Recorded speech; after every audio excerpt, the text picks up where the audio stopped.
Today, we're going to talk about something really important, a kind of silent crisis that affects millions of people: caregiver burnout. Now, this isn't something that just hits you overnight. It's a condition that creeps in slowly, but it has some incredibly serious consequences for everyone involved. At its heart, caregiving always starts from a place of love. It's a deep commitment to take care of someone you care about, someone who really needs you. And honestly, it's one of the most incredible things a person can do. But, and this is a big but, that journey is almost never easy. The reality for most caregivers is that they feel anxious, they feel totally overwhelmed, and yeah, they feel frustrated.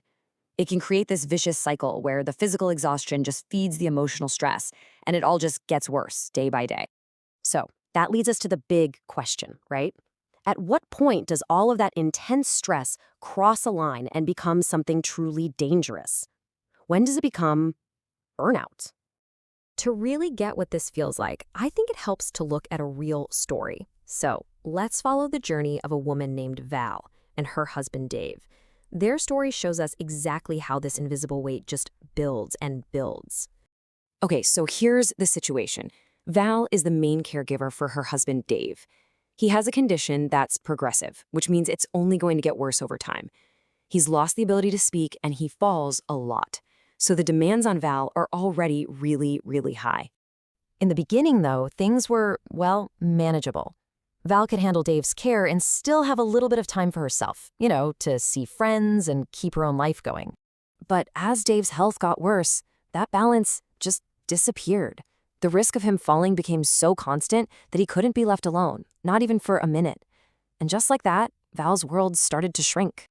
Pretty soon, Val was on duty 24/7. She felt completely isolated, got frustrated over little things, and found herself crying a lot. But here's the most important part. She didn't have a name for what was happening to her. She had no idea she was deep in the throes of caregiver burnout. Val's story really highlights a key part of the trap: not even knowing what to call this state you're in. So let's get really clear. What is the actual difference between just feeling tired and having true clinical burnout? Okay, here's a really simple but powerful way to think about it. Compassion fatigue, that's like being tired. We've all been tired. But burnout, that is on a whole other level. That's being completely, utterly, bone-deep exhausted. And here's the more formal definition. Burnout is literally a collapse. It's the point where the stress and the overwork have been going on for so long that your mind and body just can't function effectively anymore. This isn't a bad week. It's a state of being completely debilitated. So why don't people see this collapse coming? I mean, it seems like it would be obvious, right? Well, there's a really powerful metaphor that explains exactly why it's so sneaky. It's called the boiling frog trap. This quote from a caregiver just says it all, doesn't it?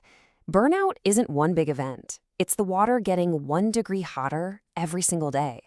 Things get a little harder, you lose a little more sleep, and before you know it, you're in real danger, and you didn't even notice the temperature changing. And a big reason for that blindness is denial. It's a coping mechanism. Someone offers help and the caregiver says, no, I'm fine.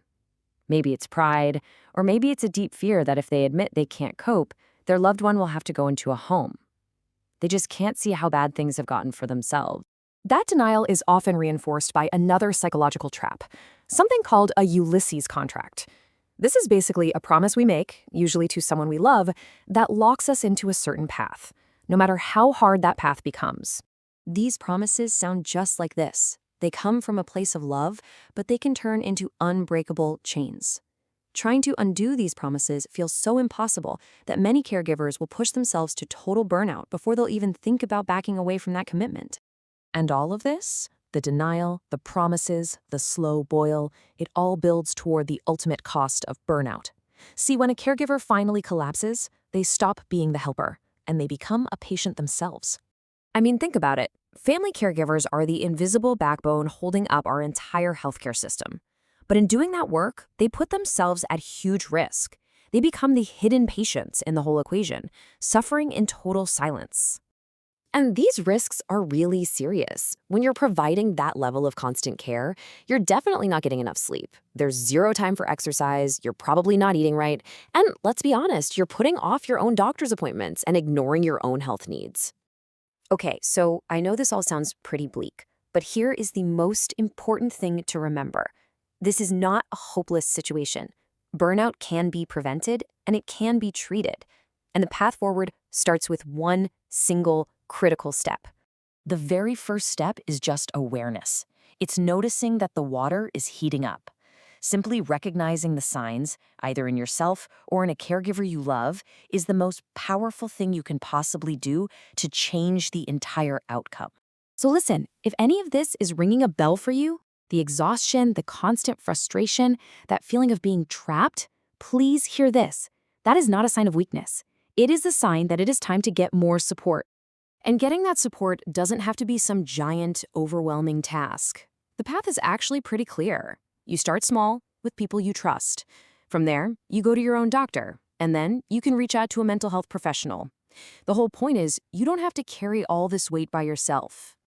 And all this really leaves us with a much bigger question, doesn't it? The steps an individual can take are absolutely vital, but as a society, we rely so heavily on this invisible workforce of caregivers.